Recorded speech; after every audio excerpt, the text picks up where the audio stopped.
Добро дојдовте во новото издание на емисијата Урбан стил. Чест и задоволство ми е да ви ја најавам мојата вечерашна соговорничка, наша позната, успешна новинарка, но пред се урбана дама. Сонја Алексовска-Неделковска ќе зборува за својата кариера, за книгата за Тошо и многу други интересни теми. Меѓу другото, ќе имате прилика да ги слушнате сите во нашите редовни рубрики, сите оние стандардни дерматолошки совети и совети за совршена коса и кожа. Останете на Skynet, веднаш по најавата почнуваме со содржините за денес. Многу подруго е кога ќе станеш мајка на 21, 2, 3 и 5, нели, бидејќи колку сте помлада мајка, толку можете да бидете поурбана, помодерна и да навлегувате во да ги сваќате размесувањата на вашето дете. Сите ние на нашата кожа имаме некоја промена, различна боја, во боја на кожата, црвена, виолетова, црна, светло или темно кафеава, кои што настануваат во 1% генетски условени се, другиот процент подейства под влијание на ултравиолетовите зраци. Имунитетот не е ова или онаа клетка. Имунитетот не е во белите крвни клетки, имунитетот не е во црвените крвни клетки. Имунитетот е во организмот. Значи, имунитетот се наоѓа и во црниот дроб, и во панкреасот, и во коскената срцевина, и во белите, и во црвените крвни клетки, и во психологијата. Сегде се наоѓа имунитетот. Компирот содржи 2,5 пати помалку јаглени хидрати од левот и во Кина е идеална храна за сите диабетичари. Го користат значи како замена за лев. Сега северниот дел од Кина јаде многу тестенини и компир, затоа и ние во нашето мени го ставаме. Додека во Јужна Кина воопшто не конзумираат толку многу компир, повеќе одат на ориз и на помала количина на храна.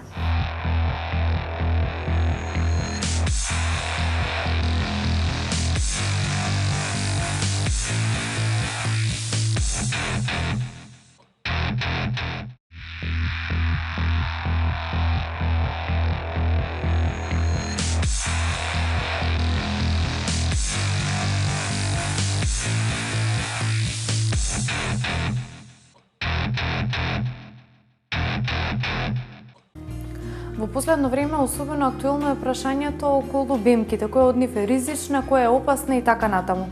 Ете, токму на таа тема дојдовме и денеска да се советуваме со ординација доктор Анчевски или специјалист доктор Тања Бурјаковска, дерматовенеролог. Имавме можност и да присуствуваме на еден таков преглед и би сакала најпрво да ве прашам за каков начин станува збор, што е ова што нашите гледачи ќе имаат прилика да го видат во текот на нашиот разговор. Вака, овој преглед представува дерматоскопија или уште наречено епилуминесцентна микроскопија. Тоа представува метода, неинвазивна метода, со која што значи се врши преглед на голем број на промени на кожата, без разлика дали се пигментни или непигментни промени. Сите ние на нашата кожа имаме некоја промена, различна боја, во боја на кожата, црвена, виолетова, црна, светло или темно кафеава, кои што настануваат во 1% генетски условени се, другиот процент подейства под влијание на ултравиолетовите зраци. Баш со дерматоскопијата се овозможува дистинкција, значи да ги разграничиме пигментните од непигментните промени, особено од интересни се пигментните промени, кои што ние дерматоскопијата ни овозможува да ги пратиме и да ги видиме нивните структури кои што не може да се видат со голо око. Исто така ни овозможува рано откривање на бенигни и малигни тумори на кожата, од особено значење малигниот или меланом, за кој што особено се збори. Така, во текот на нашиот разговор ќе откриеме и кои се оние кои со голо око треба да не иницираат дека треба да појдеме на преглед и така натаму, меѓутоа прво сакам да прашам кој од сите овие елементи е дерматоскопот. Вака, во ординација доктор Анчевски користиме два дермоскопа. И дермоскопите ќе кажам дека се разликуваат меѓу себе во зависност од видот на светлина која што ја користат. Самиот дермоскоп си има лупа која што зголемува од 10 па до 40 пати, најчесто е 16 пати и си има изворна светлина. Дали тоа ќе биде поларизирана светлина, па ќе биде тој тип на дерматоскопија која што возможува да не е потребно контакт со кожата, односно со промената која што ја дермоскопираме, или пак ќе биде со обична светлина и тогаш ние со помош на имерзиона течност која што се става на површината на промената, па потоа со контакт се става дермоскопот од озгора. Кај нас во ординација се користат, да реков, два дермоскопа. Овој мал дермоскоп е всушност од најновата генерација Dermlight дермоскопи на фирмата 3Gene, која што е експертизирана за производство на дермоскопи и кој што всушност е моделот хибрид, а тоа е првиот дермоскоп кој што ги спојува и поларизираната дерматоскопија и онаа со имерзиона течност. Многу е практичен и мал за преглед на сите БМК пациенти, да некогаш кога ќе ги прегледаме со него, дури мислат дека не сме ги прегледале со дерматоскоп, еве сега ќе знаат дека тоа е всушност дерматоскопија. Доколку ние начекаме БМК која што е сомнителна, односно атипична, во тој случај го употребуваме другиот дермоскоп, тоа е Dermdoc дермоскопот, еден високо софистицирана машина, што би рекла јас, која што работи со поларизирана светлина и која што овозможува чување на податоци, односно мапирање на БМКите, по целото тело.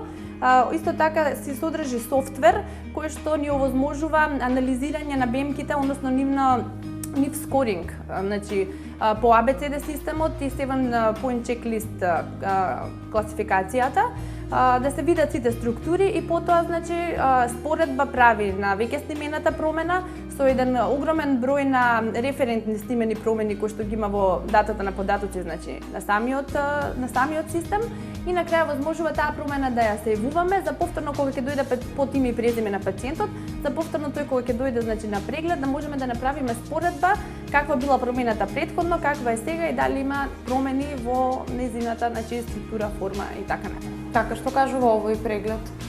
Овој преглед во моментот, тоа беше една бенигна промена пигментна, односно дермален невус, кој што ни укажува дека станува збор за бенигна промена, се до 4,8, тоа ни се групата на бенигни промени, потоа ни доаѓа границата на атипични, односно диспластични невуси, за кои што дерматологот одлучува дали ќе ја прати таа промена, односно ќе го вика пациентот на 3 или на 6 месеци или пак ќе го советува да ја извади и веќе нагоре ни се малигните промени кои што веднаш ги праќаме на хируршко отстранување.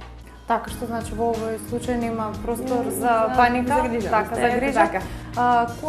Што е тоа што треба да не натера, како треба да изгледаат БМК-та за некој да треба да се посомнева во нивната ризичност и да се обрати кај дерматолог? Дали постојат лица кои треба почесто да доаѓа, редовно со третмани, редовно да посетуваат дерматолог и да се консултираат за промената, да следат промената на БМК-та? Вака, постои еден совет главен дека секој пациент треба еднаш во годината да дојде на преглед на БМК. Бидејќи зрачењето е се поголемо и веќе промените на веќе постоечките БМК се почести. Малигниот меланом како таков во 30% се јавува на веќе постоечка БМК, многу често во 70% ствари една деново настаната промена. Групи на пациенти кои што треба почесто да доаѓаат редовно на контроли, тоа се пациенти со бел тен, светла коса, светли очи, пациенти кои што веќе во фамилијата имале болен од малиген меланом или пак пациенти кои што веќе биле лечени од малиген меланом. Исто така пациенти кои што поради својата професија или пак хоби постојано се изложени на сончеви зраци. Самите пациенти треба да знаат дома да си ги прегледуваат БМК-та. Односно, она што тие ќе можат да забележат со голо око не е кој знае што, бидејќи ние со дерматоскопијата веќе гледаме структури кои што не се гледаат со голо око, Но меѓутоа пациентот секогаш ќе може да забележи доколку бемката расте во големина, дали таа ја менува својата форма, дали нејзините граници од рамни стануваат наеднаш нерамни, па таа пушта краци во некој правец, дали таа станува нодуларна, односно почнува да влажни, да крвари, дали е иритирана во смисла чеша, боли, и во тој случај пациентот треба самиот, значи, да дојде на преглед. Не треба, значи, да му биде посочено дека од некој член на семејството за да дојде, туку самиот треба. Дали менува боја исто така, значи. Така, кои се поризични? Темните, светлите, оние испакнатите во ниво на кожата? Па невусите ги делиме во главном на јункционални, тие се оние во ниво на кожа, значи на ниво на епидермис. Потоа имаме компаунд, односно мешани кои што веќе навлегуваат подлабоко на дермоепидермалната граница, и дермални невуси. Тоа се оние честопати ги гледаме испакнати бемки кои што може да бидат и во боја на кожата, не мора да имаат некој посебен пигмент. Многу често оние првите, значи јункционалните компаунд се поопасни отколку дермалните невуси, иако пациентите честопати пак мислат обратно, нели? Да, и баш овие првите се оние кои што треба повеќе, на кои што повеќе треба да се обрне внимание. Така, како изгледа еден преглед? Па ете, како што реков, доаѓа пациентот и ние со едниот или со другиот дерматоскоп, значи ги прегледуваме една, две, повеќе или пак сите бемки кај пациентот. И доколку го забележиме некоја атипична промена, во тој случај ја снимаме со помош на дермдок апаратот. Со овој дермоскоп, рековме, работи на поларизирана светлина, ќе ни овозможи да го направиме целиот овој стейджинг систем, значи скоринг, тоест систем на самата промена, и до овој податок да го зачуваме како таков во датата на податоци на софтверот на дермдокот. Пациентот го советуваме обично, доколку е тоа атипична бемка, го советуваме да дојде не еднаш во годината, туку на 3 до 6 месеци на повторна контрола, за да направиме споредба дали има некои промени во структурата или пак нема промени во структурата на бемката, и да видиме дали понатаму таа ќе ја пратиме или пак доколку забележиме промени ќе го советуваме да ја изведи. Што всушност вие гледате преку овој дерматоскоп и што доколку забележите, нели, ако резултатите кажете дека состојбата на бемката е загрижувачка? Вака, со дермоскопијата, значи ние гледаме структури и промени кои што со голо око не може да се забележат. Тоа е, значи, пигментната мрежа, дали таа се менува, различни структури од типот на точки, глобули, овојни гнезда, значи проширени, извијугани крвни садови, различна распределба на пигментот, што за нас се, значи, важни за дерматологот кој што е обучен за дермоскопија, за да ги разграничи едните од другите промени. Доколку се јави загрижувачка состојба, односно забележиме, имаме, значи, бемка која што покажува знаци за малигнитет, тогаш ќе го советуваме пациентот што е можно во најбрз, значи, временски рок да оди да ја отстрани по пат на хируршка ексцизија, значи не со горење и на друг начин, туку по пат на хируршка ексцизија, на пластична хирургија да ја изведи оваа промена, каде што таа ќе биде во целост извадена, и после тоа ќе биде пратена на патохистологија да се гледа под микроскоп да се види од кој тип на клетки, значи таа е составена, односно дали стварно станува збор за малиген меланом или пак тоа се нормални клетки кои што само биле малку атипични.